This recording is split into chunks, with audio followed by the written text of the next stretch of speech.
And the next morning, here we are. A fairly solid styrene strip.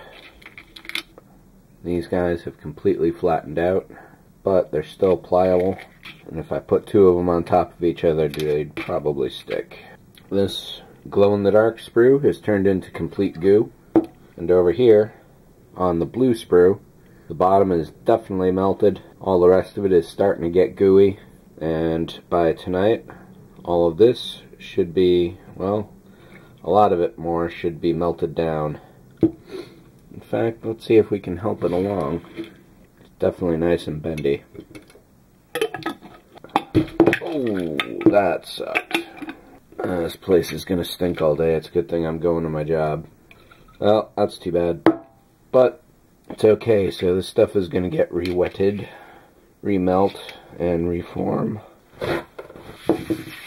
I also don't know what kind of safety measures you should take using acetone. It definitely stinks to breathe, so you don't want to keep around it too much in that regard. And I imagine after you touch it, you should go and wash your hands. So, tonight after work, I'll try and do some gluing on this. Yeah, this has already started to flex more than it did. So, more coming up later on. Well, I've got some time. Let's take a look at the glow-in-the-dark sprue. This definitely likes to stick to stuff, including fingers. I managed to wash all this plastic off last night that was on there, and I expect that if it left it would not flake off, rather it would really want to stick to this material.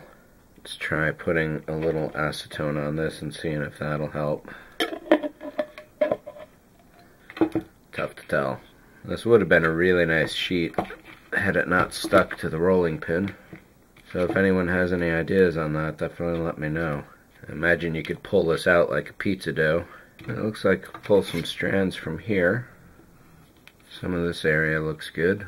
Slice. This is probably a good slice here. That's a little too thick, I think. But I definitely got plenty for the project, so we'll wrap all this up into one nice bundle.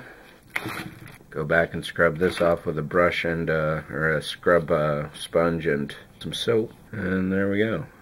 Dunk that back in here for a minute. Let it get all pliable again. Once it's thoroughly melted, it doesn't take long for it to get reactivated. There we go. One glow-in-the-dark spheroid. Let's go for some clear sprue. I'm wondering if this is going to take on some glow-in-the-dark characteristic. This stuff is definitely fragile and flying all over the place. Pretty cool shape. Goodbye, cool shape. Looks like part of the Star Destroyer stand here. And the rest of the Star Destroyer stand. So it's already clouding up. We'll see how that looks tonight. That again is it for now. And just over 12 hours later after the last video, here's all the clear sprue. Definitely not looking clear. I'm wondering if it's going to clear back up after it gets pulled out of here. Now there's some that's clear in there, some of it's not. Strange. And here's all the blue stuff. Nice big blob, but not uniformly consistent yet. 24 hours later, this stuff is stiffened up pretty good. This is almost paper thin, but definitely cracks nice. And these strips are probably ready to go into the glow-in-the-dark model that I cut them for, but I'm going to wash these down before I actually put them in. If there's any residue left over with the acetone, I don't want that reacting with the rest of the model slowly over time. This one I stretched out, and you can definitely see how wobbly it is around the edges. So I'm wondering if there was some kind of device you could actually roll this through, like a spaghetti press or something, with basically two rollers really flat together. And speaking of rollers, I should have washed all this plastic off because this is definitely embedded, thoroughly stuck on. So I'll probably have to sand this off on a belt sander or something. Definitely breaks nicely. Here's the glow sphere, which is definitely turned into an obloid.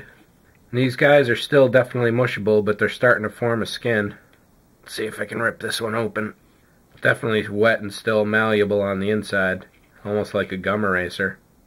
I doubt this piece will ever go back together again, but all these wet bits, if I stick them together, I'll definitely have this shape in an unbreakable form later. But they definitely store it a lot more nicely than the raw sprue. So I'm going to go wash these off, and I guess the last bit of this video will be trying to see if these actually work inside the model. There are some curves going on, so I'm hoping I'll be able to bend these into that shape. We'll see how it goes. In 24 hours, here is that clear plastic. Not looking quite so clear this time though.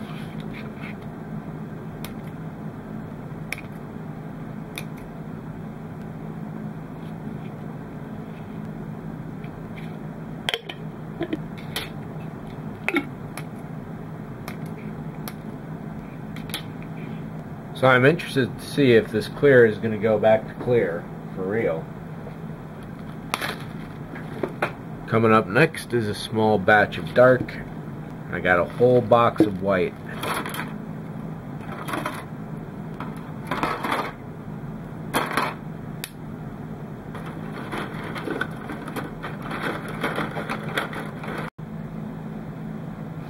This one's something of a patty. So I'll cut this up into strips. Actually, it'll dry faster and be easier to melt later on if I do it in clips. It'll take a couple days before these actually won't stick to each other again. This is going on 3 or 4 days out of the bath now, maybe 5, and they were mildly stuck together, easily pulled apart. Much longer and it would have been more difficult. So I'm going to have to lay these out. Here's all my clears. They're still a little mushable, but they are distinct from each other. So that will go into the box.